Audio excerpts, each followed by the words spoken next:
We have to make a choice. There are decisions. There are parts of us that take control versus others. That's life.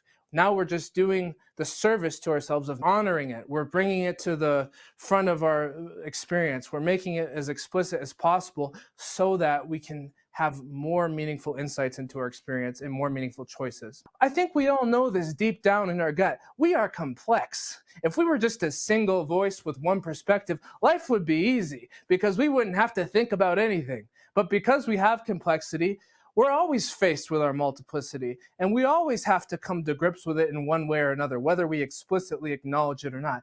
My name is Dr. Ryan Holsapple. I have a PhD in depth psychology, and today I'm sharing with you a part of a lecture I gave a few years ago on the topic of subpersonalities. This unpacks what are subpersonalities, how are they useful to our self-awareness, what do they mean for our personality, and how are they grounded in the psyche and in our neurophysiology and genetics. I believe that the issue of what subpersonalities are and how to be aware of and work with them is incredibly important in psychology. I believe that as an awareness, it can help people live more functional lives. I've seen this happen with many of my clients and with myself. And I know as a fact that they exist because they can be conspicuously viewed in personality studies, in empirical experience, in the neuroscience of the human person, and in the genetics of the human person. So there are multiple lines of evidence that I believe validates the topic of subpersonalities. Now, this video goes into depth on what they are and how to make use of them. Now, I should also say that this channel has been documenting my process of becoming an Orthodox Christian. So many of you will have witnessed the tension that I have been wrestling with between my faith and my psychology and just being very concerned about how they fit together. But I've decided to take a new approach. I am not going to sterilize myself and be overly scrupulous and be a perfectionist and never say anything or study or do anything in psychology because I'm somehow afraid that I'm going to violate the doctrines of Orthodoxy. I will be able to repent and change as needed. Repent just means to change one's mind. It does not mean what the Western moralistic framework of repentance means. It means to change your mind, to turn towards Christ. So to the extent that I ever catch myself turned away from Christ, I am willing and wanting to turn towards him. That being said, I have to dare to think, to dare to move forward in my field, which is psychology. Yes, to let Orthodoxy transfigure that. But after all, this model that I'm presenting today comes from self, soul, spirit. That's the model.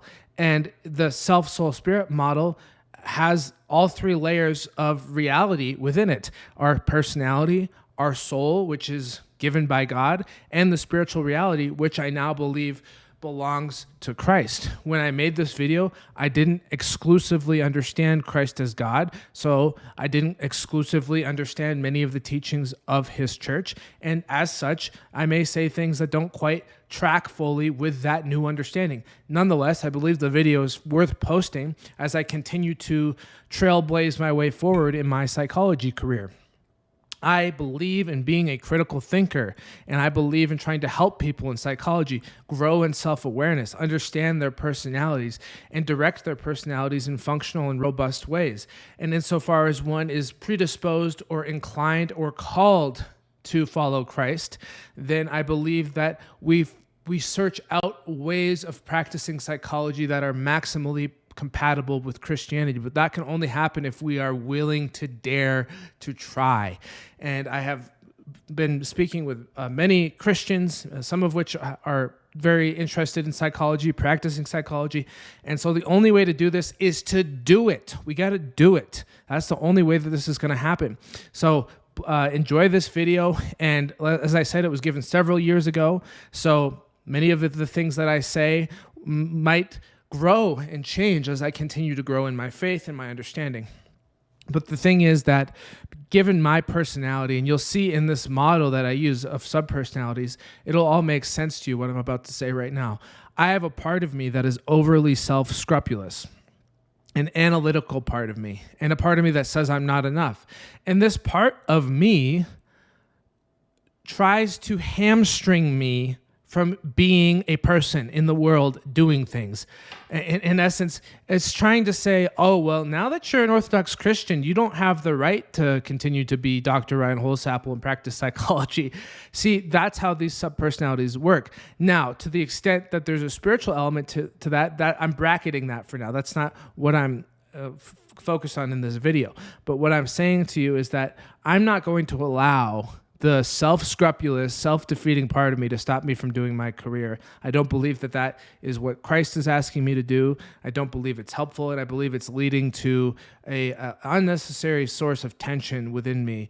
And I'm just sharing that because I believe in being vulnerable. If there's anything that you're going to get from this channel, it's me being honest about who I am. That's really the first thing you're going to get. The second is I hope you can learn something about psychology, and maybe perhaps something will be edifying, or perhaps something will be useful to you in some way in your path towards God, and your path towards Christ, and your path of being a loving person. That's my hope about this channel. And yes, as somebody who is very predisposed to deep psychological, philosophical, and intellectual thinking, I hope this channel is edifying in those ways as well.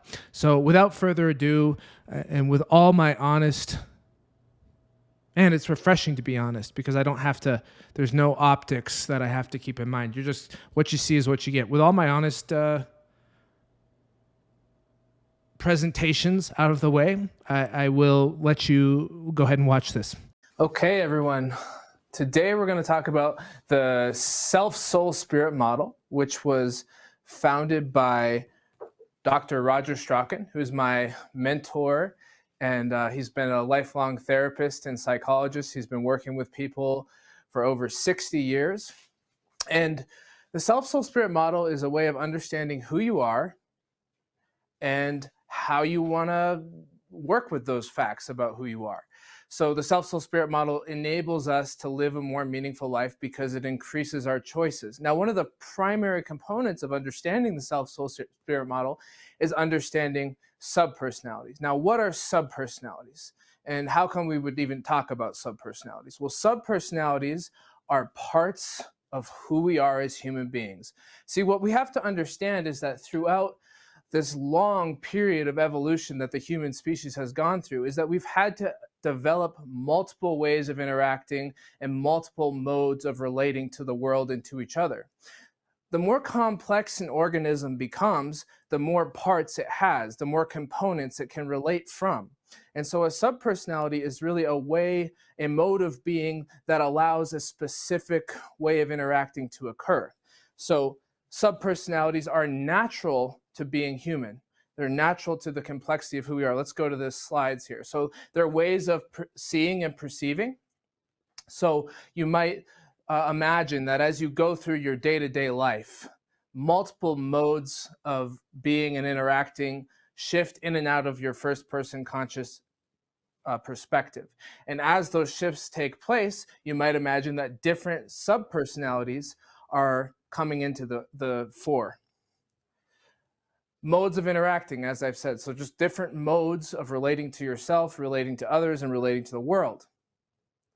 Ways of behaving, right? It's not just how we feel or how we interpret or how we perceive, but a subpersonality is also intrinsic to how we behave, so that a part of us could voice a thought or take an action and in different contexts and to different degrees of intensity. Now, there's a little distinction here to be aware of. Sometimes you could think of a subpersonality as a fully or more or less independent part of the psyche. But other times we use the word parts. So you might hear me say part, a part of you. I'm using that in a synonymous manner to subpersonalities. They both have a different emphasis though. When you use the word part, you're emphasizing the wholeness of which it is a part. When you use the word subpersonality, we tend to emphasize the independence or the semi-autonomy of that part. So just be aware as I go in and out of using those terms. They're synonymous, they just have a different emphasis. Now, wholeness is something that we're going to talk about throughout this presentation. But for now, it's sufficient to say that The idea of a part or a subpersonality implies a wholeness of which it adheres to.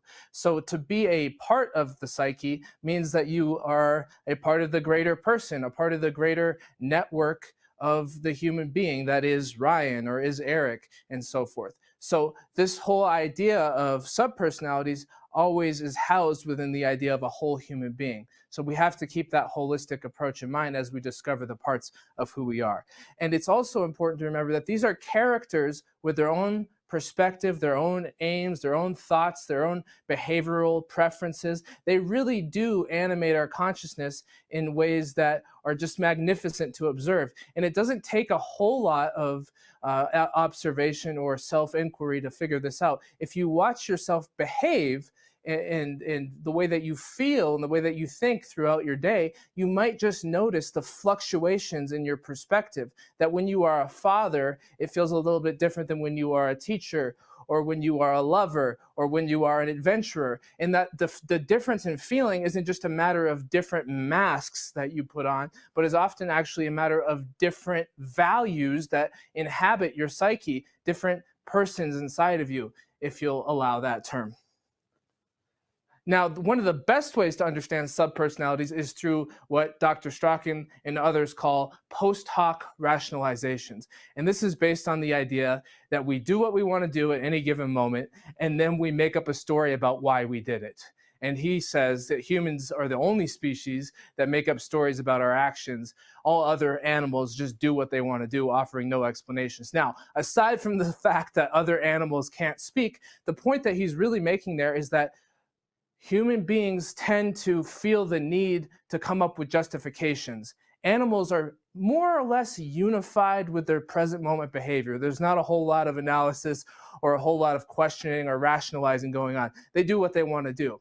For some reason, with us human beings and our complex brains, we feel the need that we have to explain ourselves. We have to come up with a story. Now, the interesting thing is that the story typically doesn't have to do with the actual reason for why we do something, right? So we make up a story, but that story doesn't necessarily comport with the reason that we do it. So for example, if you have a subpersonality that loves snow skiing, sometimes human beings find themselves tempted to say, well, I love snow skiing because, I was raised in a culture that valued it and my family taught me how to snow ski and so forth. But no, in the self-soul spirit model, we just say it is what it is. You love it because there's a part of you that loves it. So it really simplifies our behavior to the extent that we don't need whys so much as we need what's and who's. Who inside of me values this? The whys are kind of a cultural trap that we fall into to explain behavior.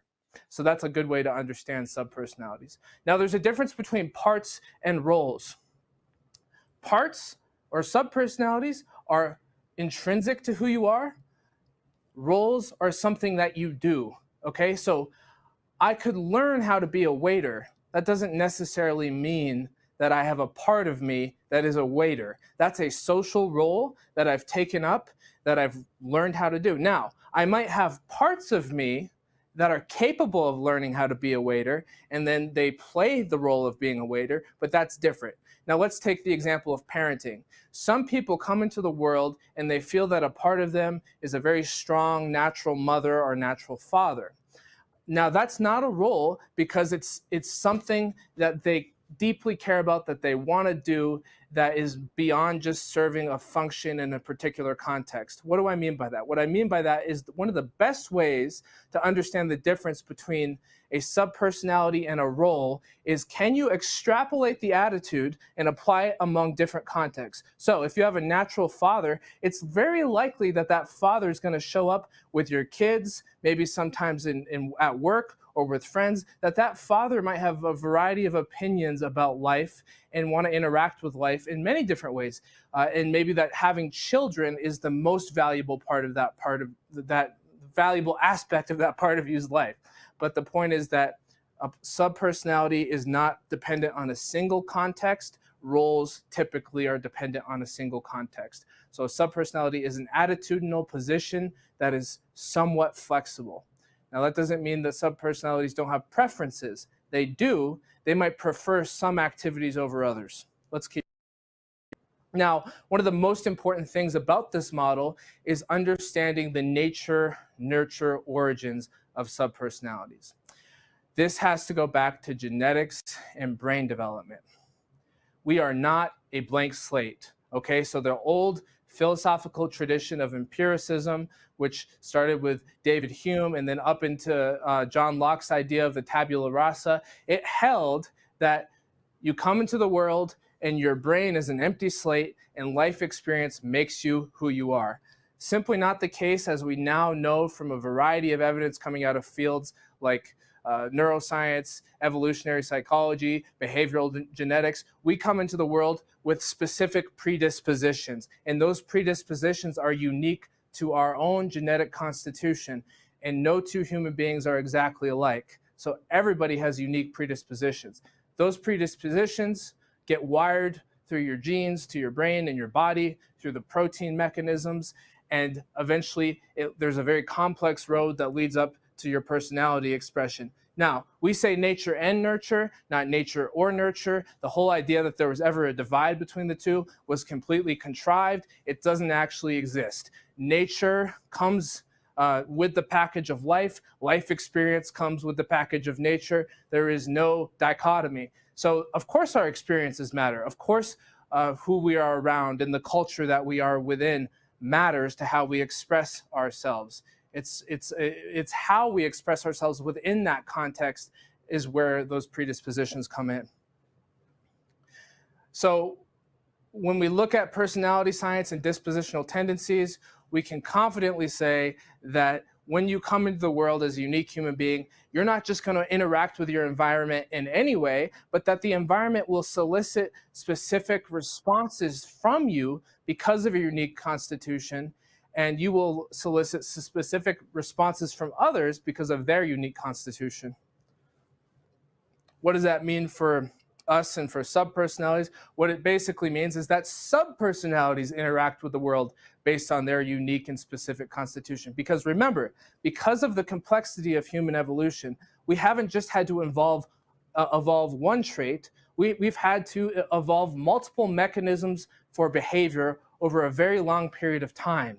Okay, so we have to be able to specify behavior through complex circuitry and modularity in the body, which allows us to inhabit different subpersonalities so that these predispositions are more than just a single entity with a preference, but they're more like many different clusters of genes that interact with our complexity to bring out expressions, okay? Now, this is just an important scientific point. Genetic contributions to personality differences are polygenic, not monogenic, okay? There's multiple genes involved, sometimes hundreds or thousands that contribute to a personality trait. They're also, as Robert Plowman points out, a preeminent behavioral geneticist, they're also pleiotropic. Pleiotropic means one gene might impact a variety of traits. So they're polygenic and they're pleiotropic, and genes are probabilistic, not deterministic. There is no way to pre-state the outcome of a genetic predisposition. It has to be expressed contextually within an environment that we cannot fully predict. We don't have all the variables. There is no way to determine it. There's too much what they would call randomness, but that just really means we don't understand it fully. But what we do know is that that probabilistic interaction with the environment is based on tendencies and preferences and modes of interacting that come naturally to a human being, and they're given subpersonalities. Now, Dr. Strachan says everything is attraction and connection. So if you come into the world with a strong athletic predisposition and you get the chance to go on that basketball court, you might just fall in love with basketball and never look back because you have the predisposition, because you have the athletic subpersonality. That subpersonality develops and enhances its neural pathways through neuroplasticity and continues to strengthen its proclivities over time. The same thing applies to, let's say you have the predisposition for alcoholism. Well, if you don't drink, you won't get drunk. If you don't get drunk, you won't become an alcoholic. So remember, probabilistic, not deterministic. Now, let's move on a little bit here. This is from a theoretical physicist, Michio Kaku, some of you might know him. He's written several bestsellers. Quote, mentally, we feel that our mind is a single entity, continuously and smoothly processing information, totally in charge of our decisions.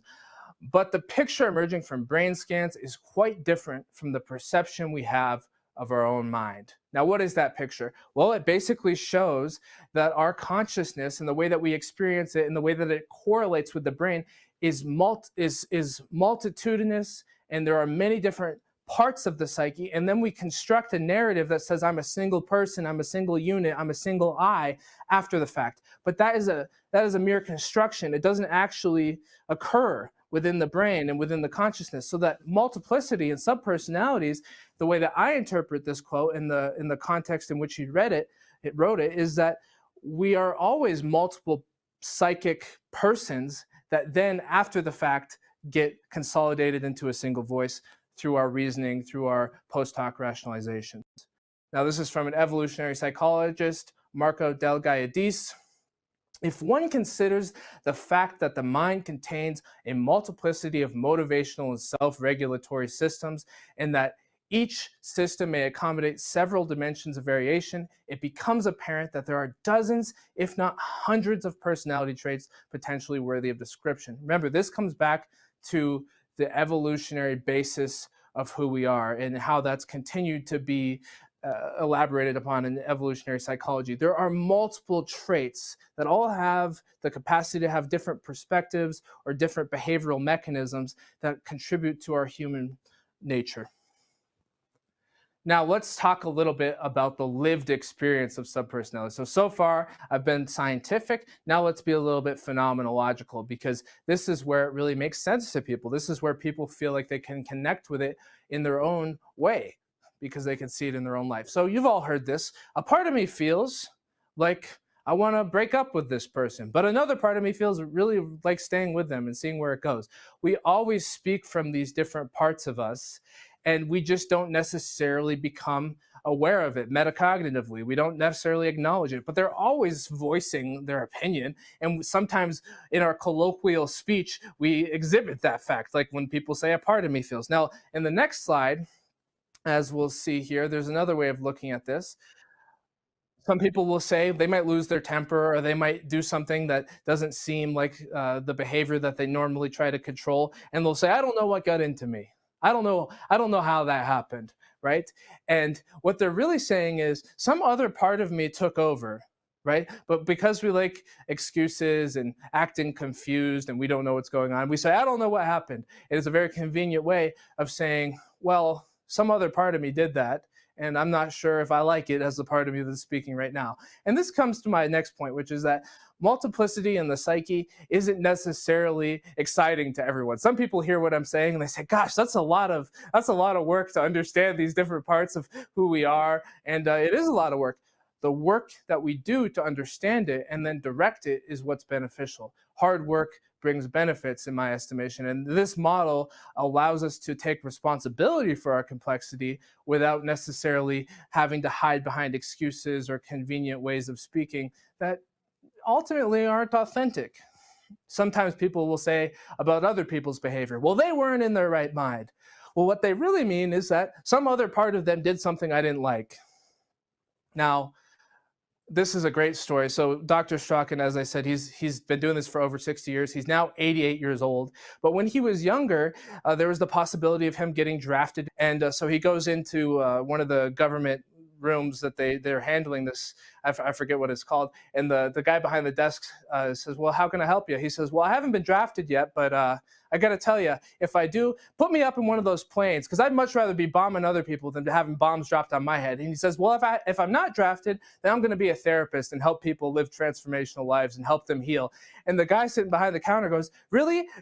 Both of those people live inside of you? And he says, yes. And that was Dr. Strachan's warrior and his facilitator/therapist. That is the amazing thing about the personality. We can have two parts that see the world completely differently.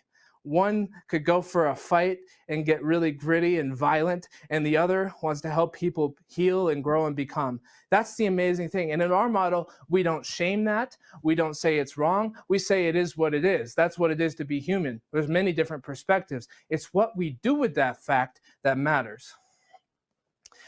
So what we can say now is that subpersonalities are a variety. They express themselves as a variety of ways of interacting within the same person, and that they are brought out in different contexts. So if you watch your behavior as you go through your life, as you go through your day, you might just see that. You might just become aware, wow, this is different than this is a different part of me. Or you might have a conflict where two different parts are trying to speak at the same time. And that will also be an opportunity for awareness. Now, this will be interesting to see. Mike Tyson has a fighter subpersonality. And again, this is my conjecture. I don't know Mike, but from my point of view, I'm speculating that we can say he has a fighter subpersonality. Let's watch the clip. I always cry before I fight. You did? Always cry before you Yeah. fight? What were you crying about? I don't know. I'm just, that's just who I am. Yeah, but go further. What's the emotion? Are you? I'm getting ready to change into somebody I don't like. You're getting ready to change. Yeah. You change into the fighter, Yeah. and you don't like that fighter. Not really. No, not really. Wow, Mike Tyson, that's illuminating. You are the greatest fighter that ever lived, and you didn't like that guy. No, because he came more with fighting. He what? He brought more than just fighting with him. What do you mean? He brought like jealousy, enviness, guilt. He brought a lot of stuff. All the bad qualities Yeah. that you learned were bad, Yeah. you assigned to that Mike Tyson. Yeah. That isn't the Mike Tyson I'm talking No, to. no, not at all. Isn't that incredible that we can watch him struggle with this other part of him? Now, here's the interesting part. The part of him that's talking is also a part of him, right? So don't forget that just because we're accentuating the fighter subpersonality, that the parts of him that are talking, let's just say it's a lover for convenience sake. The lover is saying, well, I don't want to be the fighter. The fighter is a jerk, and he's resentful, and he's angry, and he's jealous, and he's I don't want any of that stuff. But I could almost guarantee that when he's in the fighter says, why would I be the lover? I'd rather kick some ass and be pissed off and whatever. So that's the diversity of the personality, that you can see the struggle that some people even have with the diversity of their own personality. And that is what it is to be humans. I think we all know this deep down in our gut. We are complex. If we were just a single voice with one perspective, life would be easy because we wouldn't have to think about anything. But because we have complexity, we're always faced with our multiplicity, and we always have to come to grips with it in one way or another, whether we explicitly acknowledge it or not. We have to make a choice. There are decisions. There are parts of us that take control versus others. That's life. Now we're just doing the service to ourselves of making that. We're honoring it. We're bringing it to the front of our experience. We're making it as explicit as possible so that we can have more meaningful insights into our experience and more meaningful choices. So how do we notice subpersonalities? Well, you just had an example there with Tyson. You could definitely see the subpersonalities. That was an obvious one. But here's how you might notice them within yourselves. Notice internal tensions. You know, all of us in one way or another throughout our weeks, throughout our months, throughout our days, we have experience of inner conflict. That's an easy way to be like, there must be two parts of me or more struggling for energy right now, because that's what a conflict is. So, you know, I often use the example of, well, maybe the alcoholic wants to go drinking, but the lover still wants to quit drinking because it's affecting the relationship with the wife or the husband and so forth. Those are the types of things. That's an extreme example, but there's more subtle ways that we do this. For example, one part of me wants to go on this diet and really get lean, and the other part of me wants to enjoy my food and eat as much as I want and eat whenever I want, right? So diversity of views, perspectives, and behaviors, the way that we express ourselves. Here's another example. One part wants to get homework done while the other wants to watch TV. Those of you who have kids or have been through school yourself might be able to relate to that one in one way or another. One part wants to be pissed off and angry while the other wants to be harmonious. Well, that's exactly what we saw with Tyson just a moment. Shifting states of being. Again, when you're in one state and you shift into another, can you pay attention to your experience and understand that and feel that? How will you know it's a subpersonality? Well, it has a distinct feeling tone. If you pay attention to your experience and the way the sensations and emotions and thoughts are presenting themselves, you're going to notice the differences. Different attitudes, different memories, different associative networks in the brain that conjure up different modes of consciousness. It will become evident if you pay attention. Do a reflection exercise momentarily. Get comfortable, relax your shoulders, release any tension, close your eyes if you want to. Take a couple deep breaths.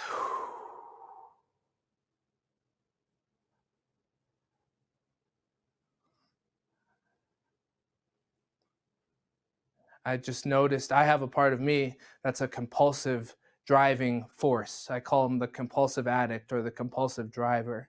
And I just noticed he's driving hard right now during this presentation. I can feel the intensity.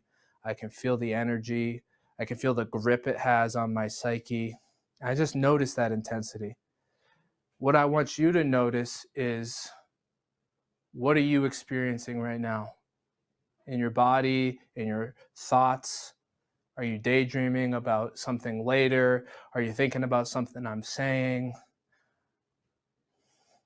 Are you evaluating, judging, celebrating? And just be aware, maybe there's a part of you having an experience right now. Maybe there's a part of you that's present and alive and in the driver's seat of your conscious experience. Just be mindful to that. Be aware of that possibility. Or maybe there's two parts that are hanging out together. Just notice the energy and the feeling of that. The great thing about this exercise is there's no wrong way to do it. No matter what you're noticing something that says something about who you are and a particular part of who you are. So whether it's annoyance or pleasure, it doesn't matter. It's just saying something about you, about who you are and how you feel. So let's go to the next slide. Join me as slowly as you need to. I'm just going to ease us into the next slide. What I want you to bring your attention to is the graphic that I've put together. What is it saying? It's saying that subpersonalities come in and out of first-person experience, what we call I. Well, who is I? Well, that depends. Who's talking right now inside of me? What part of my psyche has taken control of experience, or what parts? Now, as we engage with the world, as you can see in that gray aspect, different parts will naturally want to be involved and jump in. Also, as we just experience the internal shifts of what it is to be human, parts naturally fluctuate. A perfect example of that is dreams. When we dream, multiple parts of us are throwing up images in our brain, and there's all sorts of activity going on. Well, that's many parts interacting in the dream.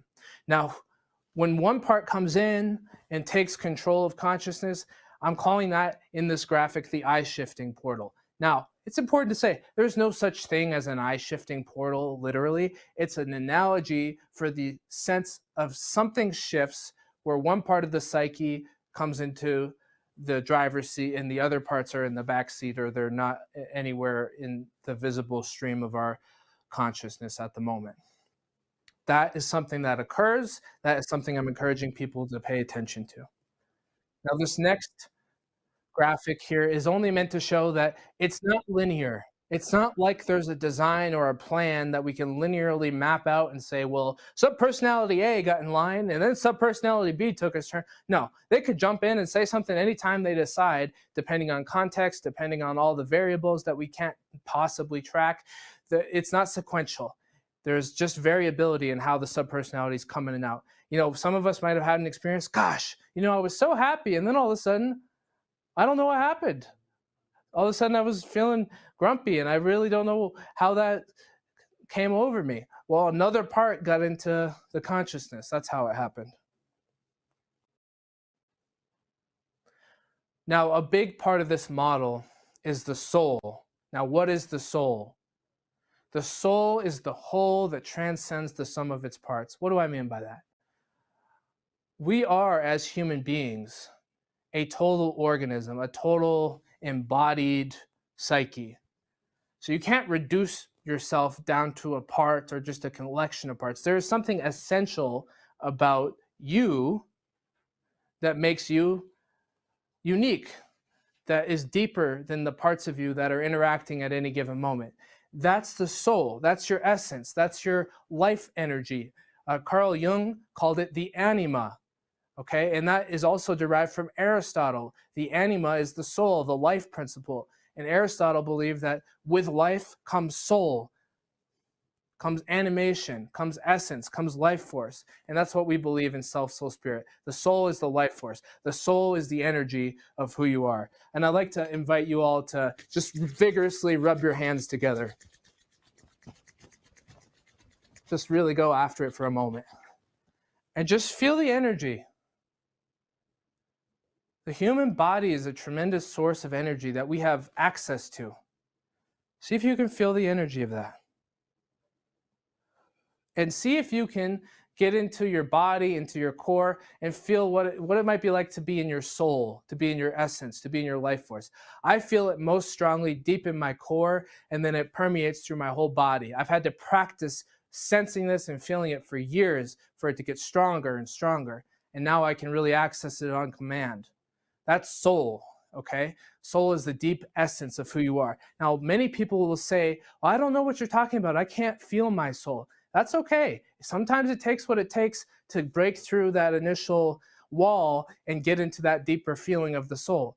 It's not always immediately accessible. And that's one of the things we work on in our Living in the Gap programs, is that we want people to come into contact with their souls. So we offer tools, and it's not something fantastical or far-fetched. You don't have to transport yourself to some metaphysical dimension to find your soul. It's right here. You got access to it in your experience. It's just the energy of who you are, and it can't just be reduced. You are a whole.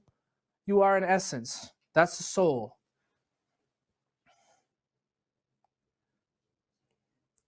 The depth of your being. Again, it comes with a felt sense of radiance and energy. Now, being in the soul is a feeling which can come with an unmistakable knowing that one is in their soul. That's a great way to know if you're in your soul. You'll just know it deep in your bones. It's not one of those things that, well, I think I'm in my soul. You just kind of deeply know it. Now, what's the difference between a self-directed life and a soul-directed life? Well, in a self-directed life, what happens? The parts of the person, the genetic predispositions and the way they've developed through environmental experiences, they just do what they want to do. They take their own form, they interact with life, and the strong ones that have dominance dominate, and the ones that aren't quite as nurtured or strong kind of sit in the background, and maybe they get their turn every once in a while. But that's just life as it happens. It's just the parts doing what they do. And sometimes people live their whole life that way, and it's relatively okay. There's no definite issue with that. But the thing is that the soul is what brings in meaning and purpose. And it's also worth mentioning that sometimes people run their life from just their parts, and it becomes a disaster. For example, a part of them might be an alcoholic, or a part of them might be suicidal, and that takes control and leads down a road that maybe the other parts of them or the soul didn't want, but that they didn't feel strong enough to take control. They didn't access a deeper level of consciousness and interaction that could challenge that position. So it is important to be aware that sometimes the soul can be life-saving. It was for me, because I'm someone who struggled with addiction. I have a strong addict in my personality, okay? And that addict is not good or bad. It just is what it is. But because the addict expressed himself in certain ways when I was younger, through drugs and alcohol and seeking conflict and so forth, it became an issue for the rest of the parts of me. And finally, because I was acquainted with this type of work, I was able to redirect that energy. But I didn't put my addict in a bag. I didn't try to hide him away somewhere so he couldn't be seen. I didn't try to heal him of his illness. No, I said, well, I've got an addict. And what that means is that anything worth doing is worth overdoing for me. So what am I going to do with it? Well, I'm going to get sober and practice meditation. I'm going to read the books I like. I'm going to be athletic and feed the athlete subpersonality. I'm going to feed my lover. I'm going to go get my PhD. On and on and on. These are things that I was able to direct my addict to do in a meaningful sense. And we call that repurposing, as you'll see here momentarily in a few minutes. Now, here's my mandala. See my soul in the middle? And those are all the parts of Ryan that are naturally parts of. They're not roles, they're natural parts of who I am. So the shaman likes to feel into energy and is intuitive, as I just explained the exercise of the soul and feeling energy. He loves that. The teacher is the one who you're mostly talking to today, along with the philosopher. We love ideas. We love teaching meaningful living. We love teaching the self-soul-spirit model. My facilitator, he's the therapist in me who works with clients. My caregiver who wants people to be happy. He can be more of a pleaser, whereas my challenger, he's more confrontational. He's more assertive. He couldn't really give a damn about pleasing. He's more about establishing his perspective, and whether it's a debate or standing up for somebody. And I had to work on getting the challenger to be an ally rather than somebody who's a pain in the soul's ass, because the challenger used to overreact. So my father's very familiar with my challenger. We would have all sorts of interesting conflicts where my challenger would bring 10 pounds to a 1 pound argument, as Dr. Strachan would say. And what that means is, well, Ryan, do you want a cup of coffee? What do you mean, do I want a cup of coffee? Stuff like that. Or, different things where he would just bring a lot of energy to a situation that didn't necessarily need it. So I've had to work as the soul over many years with getting my anger under control and making my challenger an ally rather than a detriment to who I am. And he's doing a great job. Now, as the challenger, I can speak directly to you. I love life. I love standing up for people. If I need to bring in intensity, I do. And I try to work on making sure it's appropriate to the moment that the soul sees, rather than just taking a position. Because I like to be pissed off. I like having something to be angry about as the challenger. And that doesn't always work for the other parts of me. Now, the only part of me that doesn't want to work with the soul, well, there's, mostly it's the black hole, sometimes the analyzer. He'd rather analyze the heck out of everything than be soul directed. The black hole is the predisposition I brought in genetically for depression and self-shaming and self-criticism. So I find all sorts of ways to work with that so that I don't have to go there. So the other parts of me find ways to deal with the black hole when he tries to run my life into the ground and sabotage my life. And it works wonderfully. He has very little control over me today. And there was a point in my life where he had a lot of control over me. He could create 2-week-long depressions or keep me down and out for extended periods of time, and sabotaging relationships and sabotaging myself. That doesn't happen anymore because I stop it. And now I laugh at him. And every once in a while he does something that he gets away with something. I say, gosh, you got me there. But it's way less than ever before. Very rarely does he get the type of control he wants. So that's pretty amazing. And for my clients who have dealt with depression, it's been transformational for them to understand that there is a part of them that gets depressed. It's not all of who they are. What do you want to do with that fact? How do you want to work with that part of you? You might even see if that part of you wants to be repurposed. My black hole doesn't want to be repurposed because it's just too strong of a genetic proclivity for misery, unfortunately. But I'm happy because the other parts of me figured out how to circumvent it. Now, this is Dr. Strachan's mandala. He's also chosen animals that correspond with the parts of who he is that he feels are intuitively aligned. It's just another example for you as you consider what this might look like for yourself. If you come to our programs, you are going to do your own mandala. Unfortunately, we don't have time for that today, but you'll be able to contact us or sign up for one of our programs for more information. And you can always take a stab at it on your own. Now, mandalas, that's what we call them. Mandalas are patterns of wholeness. Carl Jung took it upon himself to study these extensively in his day, and he really thought they were symbolic of the total self, When I say soul, he says self as well, capital S, the whole self, and that they were patterns of wholeness that represented the unification of the complexity of the personality in a meaningful way. And so you can see the intricacies of the mandala there with the different figures, the human figures and the different patterns. And you might consider that that could represent the different subpersonalities of who somebody is. Now, Carl Jung would call them archetypes. What we do in Self, Soul, Spirit is because we now have the scientific validation that there are no two humans alike, we don't go with universal archetypes so much as we go with unique genetic expressions and predispositions and so forth.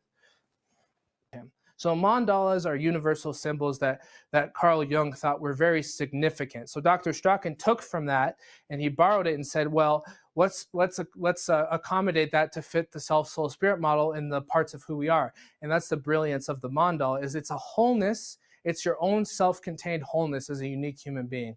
It is you. It's an amazing tool that we use with our clients and our students. Now let's talk about principles of the self, soul, spirit model. This is a big one. It's a simple aphorism and very profound. It is what it is. It's what you do with it that counts, and it takes what it takes. It is what it is. You are who you are. The parts of you are who they are. It's what your soul decides to do with it that counts. And sometimes it just takes what it takes to change something or to realign something or to redesign something. It just takes what it takes. Sometimes it takes a lot. I can tell you, for me to get to where I am today with my black hole, it's taken a heck of a lot of work. A lot of work. A lot of blood, sweat, and tears. And the benefits, the proof is in the pudding. It's in my lived experience. So soul-directed living is also about authenticity. What is it that the soul really wants to express? Are we being authentic to that? Are we being authentic to the parts of who we are in a way that fits the soul's purpose? Or are we judging or shaming or hiding who we are based out of fear or based out of control or based out of any number of coping mechanisms we've designed? So, the soul can also, as I've mentioned, repurpose parts of the self.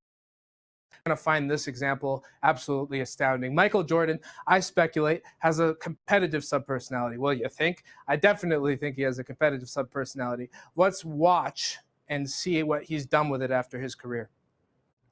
Part of my struggles after the game is my competitive drive. You know, I was such a competitive player, and each and every day felt the need to always get ahead of my opponent.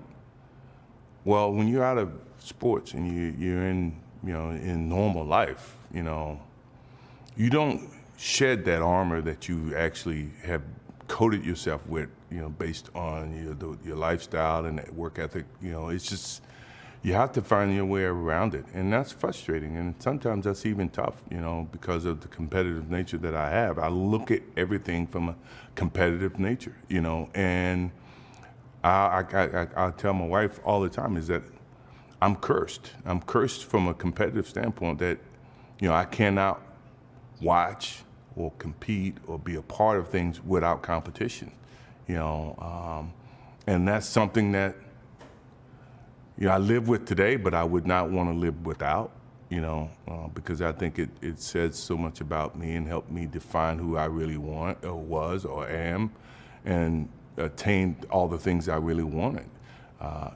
Now it's the challenge is to calm those nerves. That's why I do a lot more fishing now. I would have never thought I would get on a boat and go fishing, but the competition of patience and being, trying to catch a fish, trying to be patient. It's not going to happen. You can't make it happen. You just have to be ready when it does happen. Those are all things that I think calms me down a lot more than if I'm playing a sport, if I'm playing golf or if I'm doing anything competitive, because I think that, that's what I need. That's the therapy that I need to help soothe some of this competitive juices that I have. Now let's just discuss that momentarily. That's incredible to me because it drives home another principle of the self, soul, spirit model. It's about functionality, okay? It's not about right or wrong or good or bad. It was functional for Michael and his whole psyche to be very competitive when he was in the NBA and to bring that to the utmost extent of intensity. What he found as he continued to live his life is, wow, it's hard for this to be functional for me as I live a life outside of the NBA. It's hard for me to function. And so what I'd like to offer is it possible that Michael Jordan, as a soul, repurposed his competitive self to learn competitive patience? That's absolutely brilliant. And it not only does it show his intelligence, it shows a great example of the self-soul-spirit model, which is, it is what it is. It's what you do with it that matters.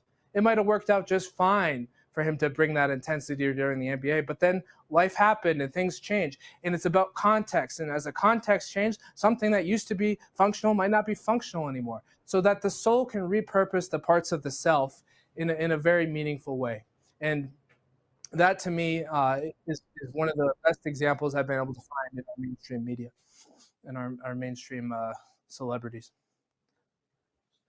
So let's continue the principles and approaches of the self-soul-spirit model. Now, this is also based on what's called Gestalt therapy.